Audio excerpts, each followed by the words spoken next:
Hello students, MA final paper 6 economics of growth and development के class में आप सभी का स्वागत है। आज हम पढ़ने जा रहे हैं परियोजना मूल्यांकन की विधियां अथवा कसौटियां, मेथड्स और क्राइटेरिया ऑफ प्रोजेक्ट इवैल्यूएशन। इस चैप्टर का पहला भाग आज हम पढ़ने जा रहे हैं।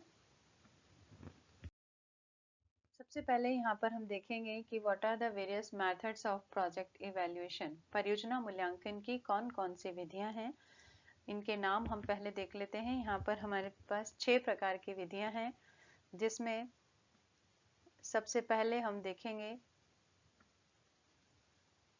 शुद्ध लागत लाभ अनुपात, कॉस्ट बेनिफिट रेशो। दूसरा शुद्ध वर्तमान मूल्य कसौटी। तीसरा आता है प्रतिफल की आंतरिक दर, इंटरनल रेट ऑफ रिटर्न। उसके बाद नेक्स्ट है क्षतिपूर्ति देना अवधि, पे बैक पीरियड मेथड। फिर आता है बट्टा काटा नकदी प्रवाह और संवेदिता विश्लेषण, सेंसिटिविटी एनालिसिस।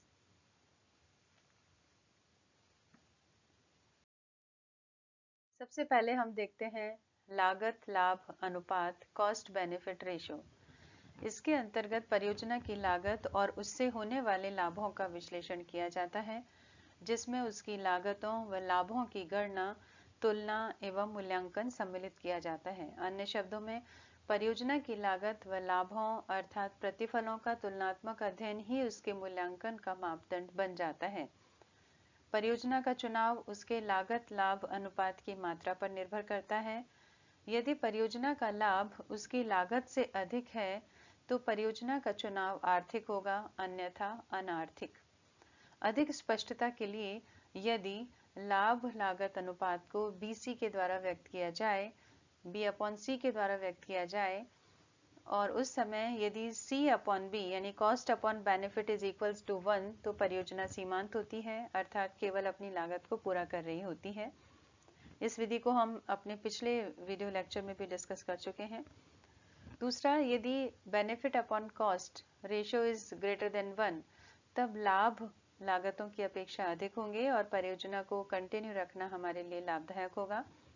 यदि benefit upon cost is less than 1 तो लागतों की अपेक्षा लाभ कम होंगे और इस स्थिति में प्रोजेक्ट को शुरू करना, इसका अर्थ होगा कि अभी से उसकी असफलता को सुनिश्चित करना।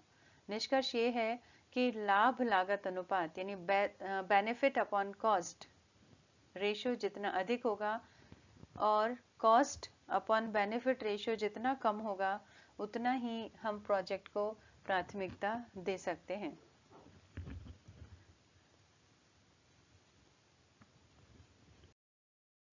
दूसरी विधि है शुद्ध वर्तमान मूल्य कसौटी, net present value criteria, NPVC। शुद्ध वर्तमान मूल्य कसौटी परियोजना मूल्यांकन का एक महत्वपूर्ण मापदंड है। इस विधि द्वारा एक परियोजना की लाभदायकता का मूल्यांकन किया जाता है। इसमें परियोजना के जीवन काल के प्रत्येक वर्ष के लाभ में से लागतें घटा दी जाती हैं और फिर बट्टा दर, जो निवेश निधियों की कीमतों को व्यक्त करती है, का प्रयोग एक निश्चित समय पर लाभ और लागतों को जानने और तुलना करने के लिए किया जाता है।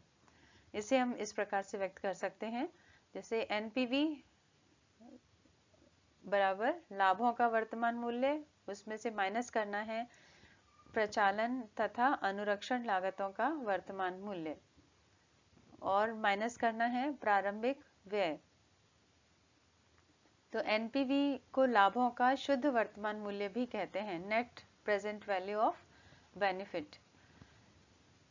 और इसे हम व्यक्त कर सकते हैं NPV बराबर लाभों का सकल वर्तमान मूल्य यानी gross present value of benefit minus लागतों का सकल वर्तमान मूल्य, gross present value of cost.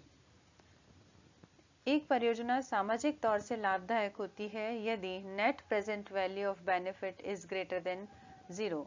बहुत सी परस्पर निवारक परियोजनाएं हों तो सबसे ऊंची NPV वाली परियोजना ही इस समय चुनी जाती है, परंतु लाभों और लागतों द्वारा NPV कसौटी की व्याख्या परियोजना मूल्यांकन का सही ढंग नहीं है, क्योंकि यह भी टाइम होराइजन को नहीं लेती। पूंजी निवेश कुछ समय अवधि के बाद ही लाभ प्रदान करते हैं, इसलिए भविष्य के लाभ एवं लागतें वर्तमान के लाभ और लागतों के बराबर नहीं किए जा सकते, क्योंकि समाज वर्तमान को भविष्य से अधिमान देता है। इसलिए परियोजना मूल्यांकन के नियमों के अनुसार परियोजना की भविष्य के लाभ एवं लागतों का बट्टा काटना आवश्यक समझा जाता है। बट्टा कारक इस प्रकार व्यक्त किया जाता है: D discounted is equal to 1/1 plus I raised to the power T। यहाँ पर I सामाजिक बट्टा दर है तथा I तो डिस्काउंटेड रेट है और T समय अवधि है। इस प्रकार नेट प्रेजेंट वैल्यू के लिए समीकरण होता है NPV is equals to benefit B1/1 plus I plus B2/1 plus I का होल स्क्वायर, और इसी तरह से n यूनिट तक चलता रहेगा। सारे बेनिफिट्स की हमने बट्टा दर निकाली और उसमें से हम माइनस करते हैं सभी जो लागतें हैं, कुल वर्तमान लागतों की श्रृंखलाएं हैं, उन्हें हम माइनस कर देते हैं। तो यहाँ पर B1, B2, B3 इस तरह Bn तक जो है ये कहलाता है लाभों, वर्तमान लाभों की श्रृंखलाएं हैं, सीरीज हैं। और जो C1, C2, C3 इस तरह Cn तक चलेगा, ये कुल वर्तमान लागतों की श्रृंखलाएं हैं n वर्षों में, और I बट्टा की वार्षिक सामाजिक दर है।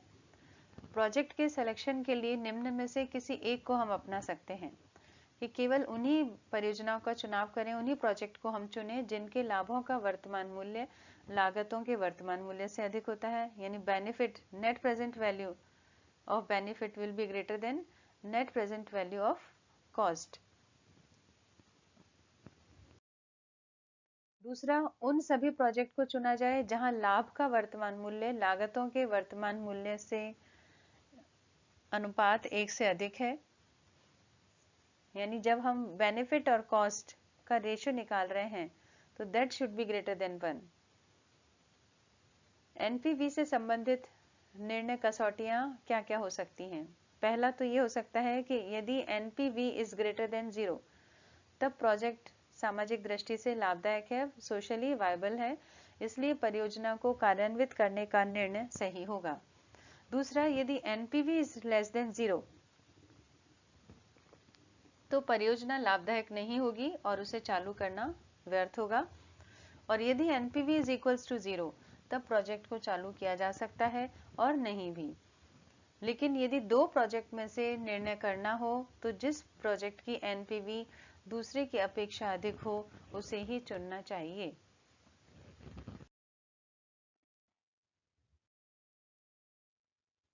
इस प्रकार प्रतिफल की आंतरिक दर बट्टा दर पर निर्भर करती है। यदि दो वैकल्पिक प्रोजेक्ट हैं, उनके प्रेजेंट वैल्यू दी हुई है, तब उनमें से कौन सा चुना जाएगा ये डिस्काउंट रेट पर निर्भर करता है, जैसे कि हम डायग्राम 64.1 में देख सकते हैं, जहां पर हॉरिजॉन्टल एक्सिस पर हमने रेट ऑफ डिस्काउंट लिया है और वर्टिकल एक्सिस पर नेट प्रेजेंट वैल्यू को लिया है। जो कर्व है AA1 फर्स्ट प्रोजेक्ट का इन्वेस्टमेंट बता रहा है तथा कर्व BB1 ये सेकंड प्रोजेक्ट का इन्वेस्टमेंट बता रहा है। दूसरे प्रोजेक्ट के प्रतिफल की दर पहले प्रोजेक्ट की अपेक्षा अधिक है, क्योंकि OR पर बट्टे की दर OR1 की अपेक्षा अधिक है। OR2 पर दोनों की प्रतिफल की दर बराबर है, लेकिन यदि बट्टे की दर OR2 से कम हो जाती है तो पहला प्रोजेक्ट चुना जाएगा, क्योंकि A पर निवेश का शुद्ध वर्तमान मूल्य NPV अधिक होगा, जैसे OR3 पर नेट प्रेजेंट वैल्यू AR3 है, जबकि BB पर यह BR3 है। डिस्काउंट रेट के परिवर्तन के अनुसार कभी पहली कभी दूसरे प्रोजेक्ट को चुनना ये स्विचिंग और रीस्विचिंग कहलाता है। इस विधि की कुछ सीमाएं भी हैं। पहला, जब किसी प्रोजेक्ट की लाभदायकता की गणना करते हैं तब एक प्रतिफल की दर मान ली जाती है, तो उसे परिवर्तित करना संभव नहीं होता। दूसरे, दीर्घावधि में फल देने वाली परियोजना की प्रतिफल की दर को कैलकुलेट करना कठिन होता है, क्योंकि ऐसी प्रोजेक्ट कई वर्षों तक लाभ नहीं देती। तीसरा, यदि प्रोजेक्ट एक दूसरे से भिन्न हो तो ये मापदंड ऐसी परियोजना का पक्ष करता है जिसकी पूंजी लागत अन्य परियोजनाओं की अपेक्षा कम होती है।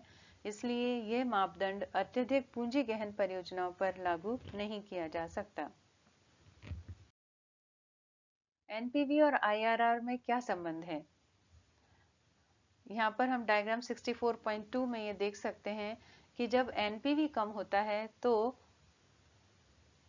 बट्टे की दर में वृद्धि होती है। फिर एक ऐसी स्थिति भी आ जाती है जब एनपीवी पॉजिटिव से नेगेटिव हो जाती है।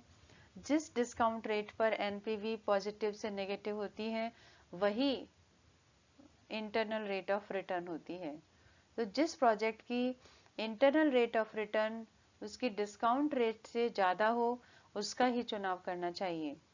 इसलिए प्रोजेक्ट सिलेक्शन की सही कसौटी है R should be greater than I, जहां पर इंटरनल रेट ऑफ रिटर्न 10% ली गई है और डिस्काउंट रेट I 5% ली गई है।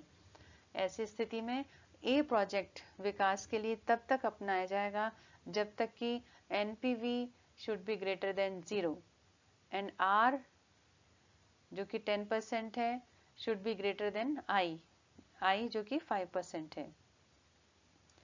जटिल परियोजनाओं के लिए ये मापदंड भिन्न भिन्न परिणाम दे सकते हैं, लेकिन अधिकतर प्रोजेक्ट्स के लिए ये परस्पर परिवर्तनशील होते हैं। उस समय कठिनाइयां जरूर उत्पन्न होती हैं जब दो या दो से अधिक प्रोजेक्ट के लाभ और लागतों की तुलना करनी पड़ती है और उनके जीवन काल या पूंजी व्यय अलग अलग होते हैं। पहली स्टेज में शॉर्ट टर्म प्रोजेक्ट के अंत में और लॉन्ग टर्म प्रोजेक्ट के अंत में जो समय अवधि पाई जाती है उसमें निवेश कोषों का क्या किया जाता है। दूसरी स्टेज में यदि छोटे प्रोजेक्ट को अपनाया जाता है तो बचे हुए कोषों का प्रयोग कैसे किया जाए। इन दोनों कसौटियों में से एनपीवी को आईआरआर की अपेक्षा सार्वजनिक एवं निजी दोनों प्रकार के प्रोजेक्ट्स में अधिक प्रचलित किया जाता है, लेकिन एनपीवी कसौटी तकनीकी तौर से श्रेष्ठ है क्योंकि विशेष दशाओं में आईआरआर गलत परिणाम दे सकती है। चौथा, प्रतिफल की आंतरिक दर को सार्वजनिक निवेश के लिए प्रयोग करने से सही निर्णय प्राप्त नहीं होते। कारण कि इंटरनल रेट ऑफ रिटर्न के अर्थ से है, जिससे हम यह अभिप्राय लेते हैं कि किसी मध्यवर्ती लाभ या लागतों का भी आंतरिक दर पर बट्टा काटा जाता है। यह वास्तविक नहीं है क्योंकि सार्वजनिक निवेश में मध्यवर्ती लाभों या लागतों पर इस प्रकार बट्टा काटना संभव नहीं होता है। पांचवा, प्राय ऐसी परियोजनाएं भी होती हैं जिन पर पहली समयावधि में ही सारा व्यय नहीं किया जाता, जिससे उनकी प्रतिफल की आंतरिक दर को निर्धारित करना संभव नहीं हो सकता। छठा, प्रतिफल की आंतरिक दर की कसौटी ऐसी निवेश प्रोजेक्ट के लिए उपयुक्त है जो एक दूसरे से बिल्कुल स्वतंत्र हों। ऐसी अवस्था में विभिन्न प्रोजेक्ट्स को उनकी इंटरनल रेट के अनुसार हम श्रेणीबद्ध कर सकते हैं और सबसे हाईएस्ट इंटरनल रेट वाली प्रोजेक्ट को सबसे पहले चुना जाए और उसके बाद कम इंटरनल रेट वाले प्रोजेक्ट को चुनना होता है, जब तक कि समस्त प्राप्य निधियां खर्च नहीं हो जाती। जितना भी फंड है हमारे पास वो खर्च नहीं हो जाता। लेकिन वास्तविकता क्या है कि सार्वजनिक निवेश एक दूसरे से बिल्कुल स्वतंत्र नहीं होते बल्कि वैकल्पिक होते हैं। इसलिए दो ऑल्टरनेट पब्लिक इन्वेस्टमेंट के बीच निवेश केवल उनके इंटरनल रेट ऑफ रिटर्न के आधार पर ही नहीं किए जा सकते। लास्ट, पूंजी राशनिंग की समस्या उत्पन्न होती है जहां परियोजनाएं प्रतिफल की दर की क्रमबद्धता के आधार पर नहीं चुनी जा सकती, वे केवल अपने नेट प्रेजेंट वैल्यू के आधार पर ही चुनी जा सकती हैं। आज के वीडियो में इतना ही। इसके आधा भाग जो अगला हिस्सा है वो हम अपने नेक्स्ट वीडियो में पढ़ेंगे। तब तक के लिए गुड बाय।